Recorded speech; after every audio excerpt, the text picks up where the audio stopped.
Scientists are telling us that the Earth may be heating up. Ice is melting. Some places are flooding, other places are ravaged by fire. In the Arctic, animals are moving farther north, and native communities feel that their way of life is threatened. Here in the Courte Reservation, our elders say our way of life may be changing too. It's the weather. The weather has changed quite a bit. It got warmer. When we were young people, the weather was cold. It would get 40 below and a lot of snow. Snow would be 12 feet deep, 10 and 12 feet deep. Other elders agree. We've seen changes in the lakes and fishing too. It's hard to catch fish now.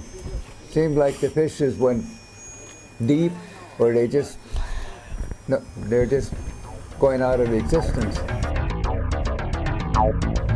But how do we know if those changes we see are because of global warming or due to normal weather patterns?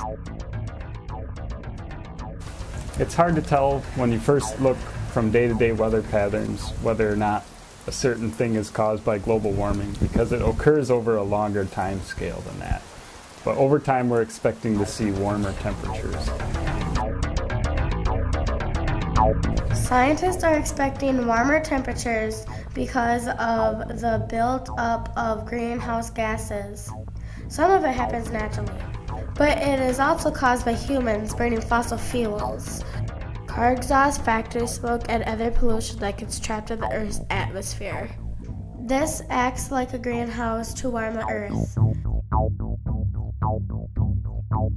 Here at LCO, if the temperature heats up, we may wake up to new neighbors. If global warming continues, we expect to see some loss of cold water species and replacement by cooler water species. So places that might hold trout might hold more walleye or northern.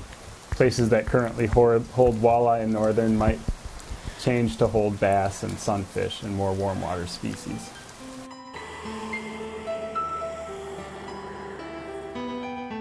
If the fish are affected, then the animals that depend on the fish for food will be affected too.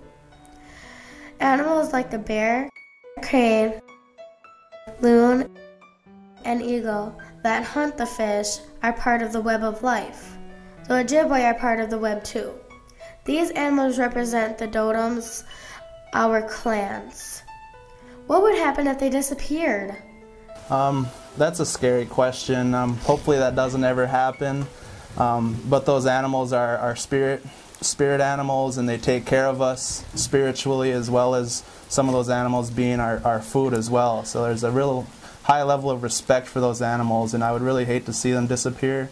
So we need to do everything we can as human beings to combat climate change and to use those alternative energy sources and limit our energy consumption, and watch when you're brushing your teeth that you turn the water off when you don't need it. Other ideas to slow down global warming are walking and biking instead of driving fuel-efficient cars, using compact fluorescent lighting, and learning more about solar and wind power. We all have a choice. As Ojibwe people, we can help slow down global warming and protect our spiritual mother, the Earth.